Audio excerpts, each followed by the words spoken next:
ഈ സാഹചര്യത്തിൽ ഇപ്പോൾ കടത്തിവിടാത്ത ഒരു സാഹചര്യമുണ്ടോ? ഇപ്പോഴും കൂട്ടത്തിൽ വിടാൻ. അതെ, എന്തായാലും ഈ അർജുൻ്റെ ബന്ധുവിനെ ഈ കടത്തിവിടാമെന്ന നിലവിൽ പോലീസ് ഉദ്യോഗസ്ഥർ അനുവാദം നൽകിയിട്ടുണ്ട്. അവിടെ എങ്ങനെയായിരുന്നു അവസ്ഥ? എങ്ങനെയായിരുന്നു ഇന്നലെ? ഞാൻ പറഞ്ഞല്ലോ, ഉച്ചയ്ക്ക് ശേഷം ഉള്ള പ്രോഗ്രസ് നടന്നിട്ടുള്ളൂ. രാവിലെയൊക്കെ ഒന്നും ഉണ്ടായിരുന്നില്ല. ഞങ്ങൾ അവിടെ പോയിട്ട് ഈ ഇടക്കാലത്ത് നമുക്കറിയാനുള്ള ഈ തുടക്കത്തിൽ ഇങ്ങനെ ഒരു ആരോപണം ഉയർന്നിരുന്നല്ലോ, ആ റോഡ് മാത്രം ക്ലീൻ ചെയ്യാൻ, വൃത്തിയാക്കുവാനാണ് ശ്രമിച്ചത്. പക്ഷേ ഈ നമ്മുടെ അർജുനെ രക്ഷപ്പെടുത്തുവാൻ ശ്രമം നടന്നില്ലെന്ന് പറയുന്നത് ശരിയാണ്? തീർച്ചയായിട്ടും. എങ്ങനെയാണ് അവിടെ ഈ 3 ദിവസമായി ഉണ്ടായിരുന്ന? കാരണം ഞങ്ങൾ പറയുന്നുണ്ട് GPS ലൊക്കേഷൻ അവിടെയാണ്, അവിടെ ഉണ്ടെന്ന് പറഞ്ഞിട്ടും അവരത് തയ്യാറായാലും. അവർ വണ്ടി പുഴയിൽ പോയിട്ടുണ്ട്, അതിനപ്പുറം ഉണ്ടാവും, അവിടെ നിൽക്കാൻ ഒരിക്കലും ചാൻസ് ഇല്ല. വണ്ടി തെന്നി മാറി കാണും, വേറെ സ്ഥലത്താണ്, ഇപ്പുറ സ്ഥലത്താണ് ഉള്ളത്. കാരണം ഇപ്പുറ സ്ഥലത്താണെന്ന് പറയാൻ കാരണം അവിടെയാണ് അവർ മണ്ണെടുക്കുന്നത്. ആ ഗതാഗതം പുനഃസ്ഥാപിക്കുക എന്നുള്ള രീതിയിൽ ആ മണ്ണെടുപ്പ് നടന്നതോടെ അതാണ് അവരുടെ ഉദ്ദേശം ഉണ്ടായിരുന്നത്. അപ്പം അവിടെ നല്ല രീതിയിൽ മണ്ണുണ്ടായിരുന്നു. അപ്പോൾ നമുക്ക് അത് തള്ളിക്കളയാനും പറ്റാത്തൊരു സാഹചര്യം ഉണ്ടായിരുന്നു. നമ്മൾ അവിടെ വണ്ടിയാണെന്ന് പറഞ്ഞിട്ടും ഇവിടെ തന്നെ ക്ലിയർ ചെയ്തു. അപ്പം അന്നൊന്നും ഒരു JCB പോലും ഇപ്പുറം മണ്ണെടുക്കാൻ തയ്യാറായിട്ടുണ്ടായില്ല. നിങ്ങൾ ഏത് സമയത്താണ്, എങ്ങനെയാണ് ഇവിടെ എത്തിപ്പെട്ടത്? ഈ സ്ഥലത്താണ് ഇങ്ങനെ ഒരു അപകടം ഉണ്ടായത് എന്ന രീതിയിൽ എങ്ങനെയാണ് അറിഞ്ഞത്? അത് ഭാരത് ബെൻസിന്റെ GPS ലൊക്കേഷൻ പ്രകാരം തന്നെയാണ് നമ്മളെപ്പോഴും തന്നെ ഏകദേശം ഉറപ്പിച്ചിട്ടുണ്ടായിരുന്നു. വണ്ടി ഓണറും ഏകദേശം ഒരു 90% തന്നെയായിരുന്നു. അതിനുശേഷം ഈ അങ്കോള പോലീസ് സ്റ്റേഷനിൽ പരാതി കൊടുക്കുന്നു. അതോടൊപ്പം തന്നെ കോഴിക്കോട് നിന്ന് ഇങ്ങോട്ട് വരുന്നു. അങ്കോള പോലീസ് സ്റ്റേഷനിൽ സാവാന്റെ സഹോദരി വിളിച്ചിട്ട് എൻക്വയറി ചെയ്തിട്ടുണ്ടായിരുന്നു. മാൻമേസിംഗ് എന്ന് പറഞ്ഞിട്ടുണ്ടായിരുന്നു. സ്റ്റേഷനിൽ ഇൻഫോം ചെയ്തിട്ടുണ്ടായിരുന്നു. അതുമാതിരി തന്നെ മുബീൻ, ഈ വണ്ടിയുടെ ഓണറും അവരൊക്കെ ചെയ്തിട്ടുണ്ടായിരുന്നു. അതിനുശേഷം പിറ്റേ ദിവസം ഞങ്ങൾ ഇവിടെ എത്തിയത് അന്ന് തന്നെ ഉച്ചയ്ക്ക് പോയിട്ട് FIR ഇടാൻ പറഞ്ഞിട്ട് അവർ സ്വീകരിച്ചിട്ടുണ്ടായില്ല FIR. അന്ന് രാത്രിയും പോയി, 2 തവണ പോയി. അങ്ങനെ ഇന്നലെ രാത്രിയാണ് ഇപ്പോൾ FIR അവർ സ്വീകരിച്ചത്.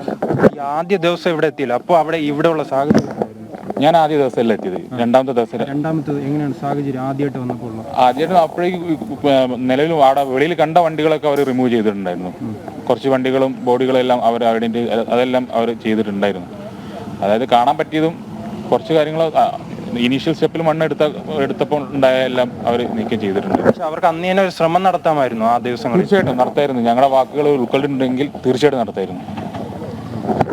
എന്തായാലും ഈ അർജുൻ്റെ ബന്ധു സൂചിപ്പിച്ചതുപോലെ തന്നെ തുടക്കത്തിൽ ഇതിനുവേണ്ടി ഒരു പ്രവർത്തനം എന്തായാലും ജില്ലാ ഭരണകൂടത്തിൻ്റെ ഭാഗത്തു നിന്നോ അതോടൊപ്പം തന്നെ കർണാടക സർക്കാരിൻ്റെ ഭാഗത്തു നിന്നോ ഉണ്ടായിട്ടില്ല. ഈ പ്രദേശം ഞാൻ ഒന്നും കൂടെ ഈ പ്രേക്ഷകർക്കായി കാണിക്കാം. ഇത്തരത്തിലുള്ള വലിയ കുന്നാണ്. ഈ കുന്നിൽ നിന്നാണ് ഇടിഞ്ഞ് മഴക്കാലമായിരുന്നു ഈ പ്രദേശം. നമ്മുടെ നാട്ടിൽ ശക്തമായ മഴ ലഭിക്കുന്ന സാഹചര്യമുണ്ട്. അതിന് സമാനമായ രീതിയിൽ തന്നെയാണ് ഈ കർണാടകയിലും മഴ ലഭിച്ചു. ഇവിടെ റെഡ് അലർട്ടാണ് പ്രഖ്യാപിച്ചിരുന്നത്. ആ സമയത്താണ് ഇത്തരത്തിൽ ഈ റോഡിലൂടെ അർജുൻ മുന്നോട്ട് സഞ്ചരിക്കുകയും 3:30 തന്നെ സമീപത്തൊരു ചായക്കടയുണ്ട്, അവിടെയാണ് ഇത്തരത്തിലുള്ള ലോറി ഡ്രൈവർമാരും അതോടൊപ്പം തന്നെ ഈ വലിയ യാത്രകൾ ചെയ്തെത്തുന്നവരും തമ്പടിക്കുന്നത്. ആ സ്ഥലത്തെത്തി ഈ പ്രദേശത്തിന്റെ ഭൂമിശാസ്ത്രപരമായ വിവരങ്ങളൊന്ന് പങ്കുവയ്ക്കാമോ? കാരണം ചെങ്കുത്തായ ഒരു ഭാഗം റോഡ്, അതിന് താഴെ നദി, ഇത്ര മാത്രമാകും ഒരുപക്ഷെ കണ്ടിരിക്കുന്നവരിൽ അധികം പേർക്കും അറിയാനാവുക. എങ്ങനെയാണ് ഈ പ്രദേശത്തിൻ്റെ ഭൂമിശാസ്ത്രം? ഈ മണ്ണിടിച്ചിൽ ഉണ്ടായത് എവിടെയാണ്? ശ്രീജിത്ത് നിൽക്കുന്നത് എവിടെയാണ്? കൃത്യമായൊന്ന് പറയാമോ?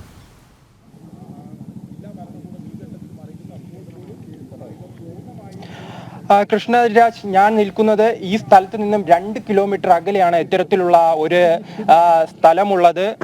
ആ സ്ഥലത്താണ് ഇത്തരത്തിൽ ഒരു മണ്ണിടിച്ചിലുണ്ടായത്. ഈ ദൃശ്യങ്ങളിൽ കാണുന്നതാണ് ഈ കുന്നിലാണ്. ഈ 2 മേഖലയും കുന്നായിരുന്നു. ആ കുന്നിടിച്ചാണ് നിലവിൽ റോഡ് നിർമ്മിച്ചിരിക്കുന്നത്. അതിനാൽ തന്നെയാണ് ഇത്തരത്തിൽ ഈ കുന്ന് ഈ മഴയത്ത് ഇടിഞ്ഞ് ഇത്തരത്തിൽ റോഡിലേക്ക് വീഴുന്നത്. പക്ഷെ അതിൽ ഏറ്റവും വലിയ ഡേഞ്ചറായിട്ടുള്ള സംഭവം എന്ന് പറയുമ്പോൾ ഈ കുന്നിടിഞ്ഞ് സമീപത്ത് ഗംഗാവാലി എന്ന് പറയുന്ന ഒരു നദിയുണ്ട്. ആ നദിയിലേക്കാണ് വീഴുന്നത്. ആ നദിയിൽ വീണ ശേഷമായിരുന്നു പലരും ഇത്തരത്തിൽ അപകടത്തിൽ മരിക്കുന്ന സാഹചര്യം ഉണ്ടായത്. എന്തായാലും ഒരു ഗ്യാസ് സിലിണ്ടർ ഉൾപ്പെടെ ഈ ഒഴുക്കിൽ ഒഴുകി പോകുന്നൊരവസ്ഥയുണ്ട്. അതിനാൽ ആണ് ഈ മുൻപ് അർജുൻ്റെ സഹോദരൻ സൂചിപ്പിച്ചത്. ആദ്യം തുടക്കത്തിൽ എന്തായാലും ഈ ജില്ലാ ഭരണകൂടവും അതോടൊപ്പം തന്നെ ദൗത്യ സംഘവും പരിശോധന നടത്തിയത് ഗംഗാവാലിയിലാണ്, ആ നദിയിലാണ്. ഉദാഹരണം ഞാൻ പറഞ്ഞു വന്നാൽ ഈ പ്രദേശത്ത് മണ്ണിടിയുന്നു.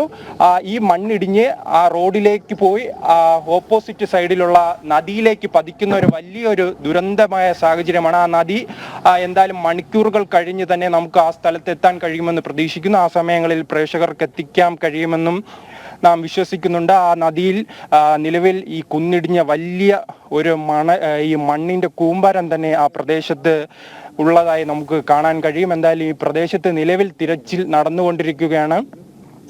പല ഉന്നത ഉദ്യോഗസ്ഥരും എത്തിയിട്ടുണ്ട്. എന്തായാലും ഇന്നലെ ഉച്ചയോടെയായിരുന്നു ഇത് മാധ്യമങ്ങൾ ഏറ്റെടുക്കുന്നത്. അതിനുശേഷമായിരുന്നു ഇത്തരത്തിൽ ഈ കർണാടക സർക്കാരിന്റെയും അതോടൊപ്പം തന്നെ ജില്ലാ ഭരണകൂടത്തിന്റെയും ഭാഗത്തു നിന്നും വലിയ നീക്കങ്ങൾ ഉണ്ടാകുന്നു. അത്രയും ദിവസം ഈ 3 ദിവസമായി ആ മേഖലയിൽ പരിശോധന നടത്താൻ കഴിഞ്ഞില്ലെന്ന് അല്പസമയം മുമ്പ് അർജുന്റെ ബന്ധു സൂചിപ്പിച്ചതുപോലെ അവർക്ക് കഴിഞ്ഞില്ല. കാരണം ഈ മണ്ണ് ഈ റോഡ് ഗതാഗതത്തിനായി തുറന്നു കൊടുക്കുവാൻ വേണ്ടി ഈ മണ്ണ് മാറ്റുന്ന ശ്രമം മാത്രമായിരുന്നു ഈ ദൗത്യസംഘത്തിന്റെ ഭാഗത്തു നിന്നുണ്ടായത്. മറിച്ച് 3 ജീവനുകൾ ആ മണ്ണിനടിയിൽ ഉണ്ടായിരുന്നു.